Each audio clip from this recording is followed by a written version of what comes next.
Assalamualaikum warahmatullahi wabarakatuh. Apa kabar Anda semua? Semoga semua dalam keadaan sehat. Perkenalkan, nama saya Nurse Bunga Permataweni MCAP. Anda semua bisa memanggil saya dengan Ibu Bunga. Hari ini kita akan bahas asuhan keperawatan sehat jiwa sepanjang rentang kehidupan, di mana nanti kita akan bahas dari perkembangan infant hingga usia sekolah. Nanti kita akan bahas infant, toddler, preschool, dan school. Semoga topik ini menyenangkan. Nah, kita semua di sini punya target kesehatan jiwa ya, di mana seseorang sehat jiwa itu bisa tetap sehat secara psikologisnya, tetap sehat secara jiwanya. Kemudian jika nanti kita temukan ada seseorang yang mengalami resiko gangguan jiwa, di mana dia tidak akan jatuh kepada gangguan, kita cegah dia tidak jatuh kepada gangguan dan menjadi sehat jiwanya.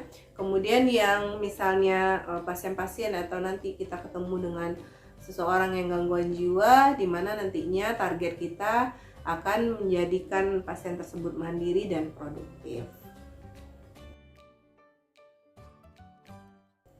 Nah, kita bahas dulu apa saja diagnosa sepanjang rentang kehidupan. Jadi perawat ini nanti akan memberikan berupa edukasi, berupa intervensi ya, bagaimana kita bisa mempertahankan seseorang itu dengan sehat jiwanya ya. Untuk diagnosa keperawatan sehat jiwa itu dari infants ya hingga dia lansia. Ada infant, toddler, preschool, school, remaja, dewasa awal, dewasa, lansia, kemudian ada peningkatan perawatan diri, ada kesiapan peningkatan pengetahuan, kemudian ada kurang perawatan diri. Ini untuk diagnosa keperawatan sehat jiwa. Nah, yang pertama yaitu tahap infants ya, atau tahap bayi, di mana perkembangan itu basic trust versus mistrust ya.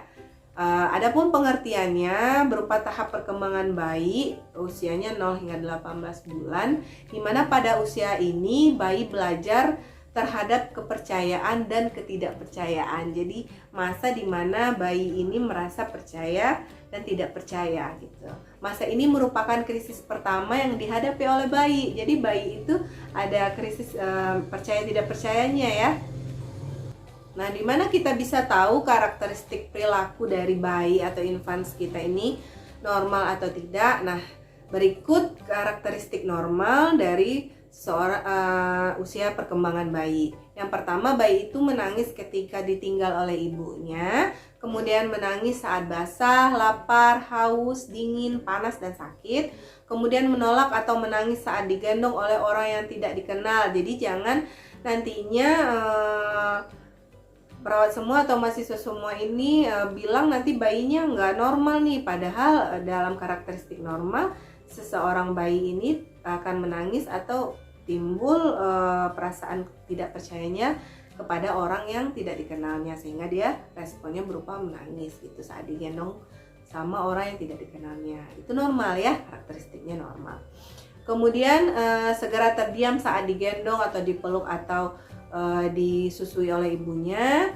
Kemudian saat menangis mudah dibujuk untuk diam kembali. Kemudian menyembunyikan wajah dan tidak langsung menangis saat bertemu dengan orang yang tidak dikenal.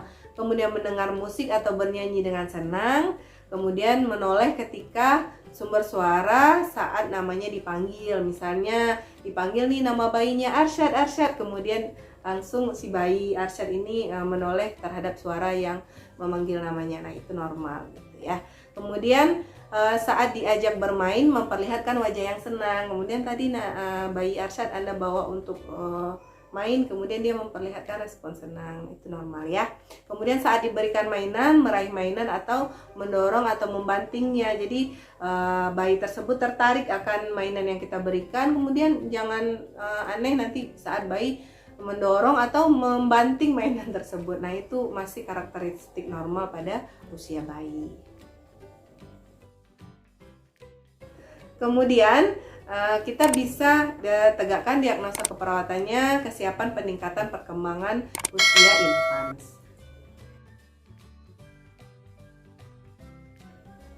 Adapun intervensi keperawatan yang bisa kita berikan kepada perkembangan usia bayi ini, kita berupa intervensi generalis atau berupa intervensi nanti intervensinya kepada edukasi kepada ibunya. Nanti kita akan kerjasama untuk melakukan stimulus itu kepada bayi ya, perawat dan si ibu.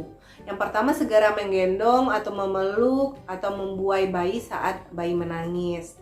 Kemudian memenuhi kebutuhan dasar bayi ya. Jangan sampai kebutuhan dasar bayi ini tidak kita penuhi, baik berupa lapar, haus, basah, dan sakit. Kemudian memberikan selimut saat bayi kedinginan, mengajak berbicara dengan bayi. Jadi jangan sampai kita tidak merespon berupa percakapan, walaupun mungkin ini bayi kita ngerti nggak ya, dia paham nggak ya, tapi tetap kita stimulus dengan mengajak berbicara bayi tersebut. Kemudian memanggil bayi sesuai dengan namanya gitu ya, misalnya tadi Arsyad, Arsyad gitu, sehingga dia familiar dengan namanya dan menoleh saat namanya dipanggil. Kemudian mengajak bayi bermain ya, misalnya dengan bersuara lucu, menggerakkan benda, memperlihatkan benda berwarna menarik, kemudian benda-benda berbunyi. Jadi itu bisa stimulus-stimulus yang bisa kita berikan kepada perkembangan usia bayi. Kemudian keluarga bersabar dan tidak melampiaskan kekesalan atau kemarahan pada bayi. Jadi kita edukasi nih kepada keluarga supaya tidak melampiaskan kekesalannya kepada bayi gitu ya.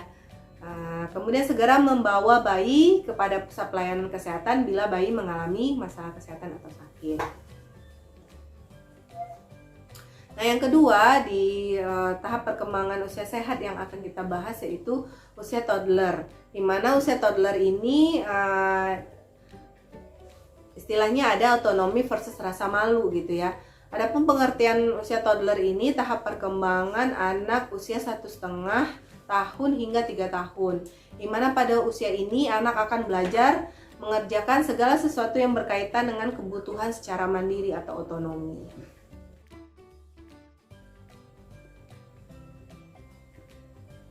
Nah, kita bahas tentang apa saja karakteristik perilaku normal pada anak usia toddler.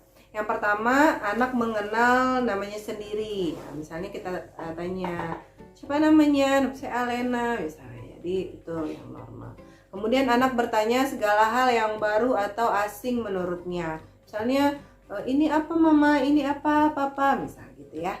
Kemudian anak melakukan kegiatan sendiri dan tidak mau dibantu. Contohnya, saya mau gosok gigi sendiri. Misalnya kayak gitu.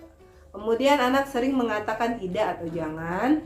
Selanjutnya anak mulai bergaul dengan orang lain dan mau berpisah dengan orang tuanya. Kemudian anak mulai belajar untuk mengikuti kegiatan keagamaan. Contohnya dia mau ikut mengaji, ikut sholat misalnya.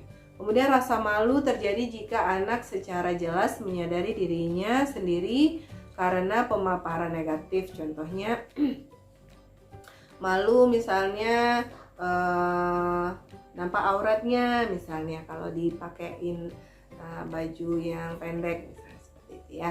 Kemudian keraguan anak atau akan berkembang jika orang tua secara jelas membuat malu atau mempermalukan anak di hadapan orang lain, maka sebaiknya orang tua dapat memberikan sikap yang arif ketika anak menjalani masa ini. Jadi jangan sampai nantinya malah orang tua yang membuat anaknya malu gitu di depan orang lain.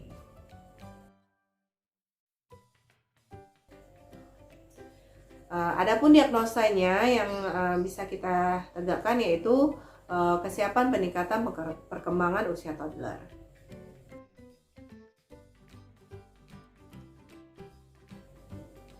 Adapun intervensi keperawatan yang bisa kita berikan kepada tahap usia toddler ini, yang pertama berikan mainan sesuai dengan perkembangan anak ya. Harus sesuai dengan perkembangan anak ini mainan yang kita berikan. Kemudian latih dan bimbing anak untuk melakukan kegiatan secara mandiri. Berikan pujian pada keberhasilan anak, tidak menggunakan kalimat perintah tetapi memberikan alternatif pilihan. Kemudian tidak melampiaskan kemarahan atau kekesalan dalam bentuk penganiayaan fisik pada anak, seperti nggak boleh kita pukul, menjambak, menendang ataupun yang lainnya. Kemudian libatkan anak dalam kegiatan agama keluarga seperti bersama-sama kita sholat, sama-sama kita mengaji misalnya. Kemudian hindarkan suasana yang dapat membuat anak merasa tidak nyaman, seperti jangan sampai kita menakut-nakuti, membuatnya terkejut, kalimat negatif maupun kalimat-kalimat mencela. Bila anak mengamuk, lindungi dari bahaya cedera, terjatuh ataupun terluka. Kemudian bimbing anak untuk BAK dan BAB di toilet. Misalnya kita harus sudah mengajarkan toilet training pada anak toddler. Selanjutnya kita bahas tentang perkembangan prasekolah. Kalau prasekolah ini istilahnya inisiatif versus rasa bersalah, di mana tahap perkembangan untuk anak usia prasekolah ini dari usia 3 hingga 6 tahun, di mana pada usia ini anak akan belajar berinteraksi dengan orang lain, berfantasi, berinisiatif, kemudian mengenal identitas kelaminnya. Kemudian ada pula tahap meniru, itu untuk prasekolah. Adapun karakteristik normal pada karakteristik perilaku pada anak usia prasekolah, yang pertama anak suka menghayal dan kreatif. Kemudian anak punya inisiatif bermain dengan alat-alat di rumah. Kemudian anak suka bermain dengan teman sebaya.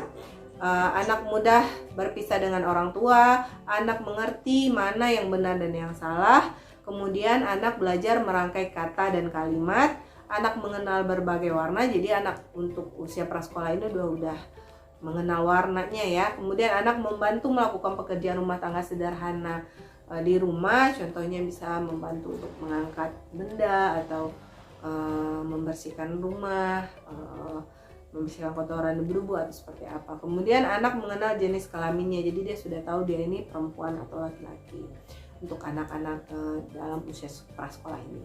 Dia belajar keterampilan baru melalui permainan. Untuk diagnosa keperawatannya yaitu kesiapan peningkatan perkembangan usia prasekolah.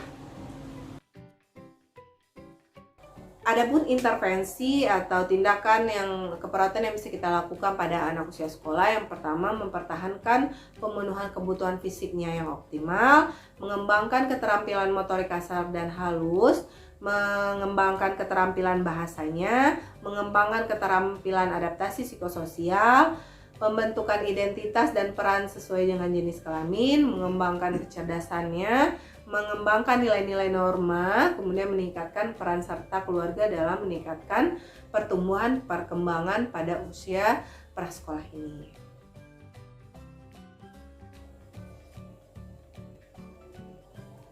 Nah, terakhir kita masuk ke perkembangan usia sekolah atau istilahnya produktivitas versus inferiority ya.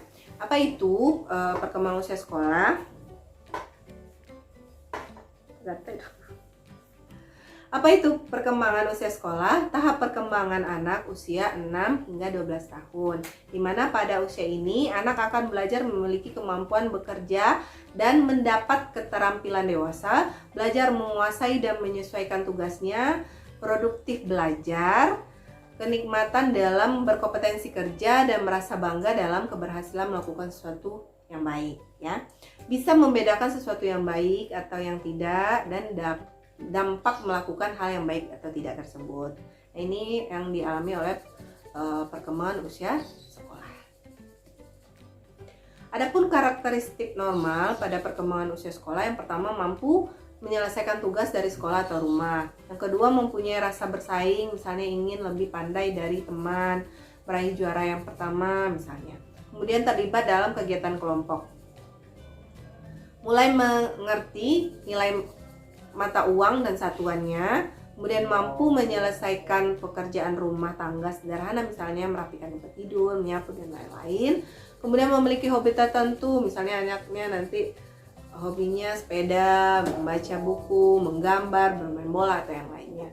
Memiliki teman akrab untuk bermain, kemudian tidak ada tanda bekas luka penganiayaan. Itu yang normal. Adapun diagnosa keperawatan yaitu kesiapan peningkatan perkembangan usia sekolah.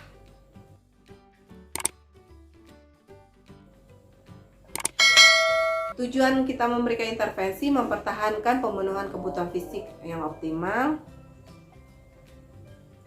Adapun intervensi keperawatan yang bisa kita berikan, mempertahankan pemenuhan kebutuhan fisik yang optimal, mengembangkan keterampilan motorik kasar dan halus, mengembangkan keterampilan adaptasi psikososialnya, mengembangkan kecerdasan, mengembangkan nilai-nilai moral, meningkatkan peran serta keluarga dalam meningkatkan pertumbuhan dan perkembangan pada anak usia sekolah ini.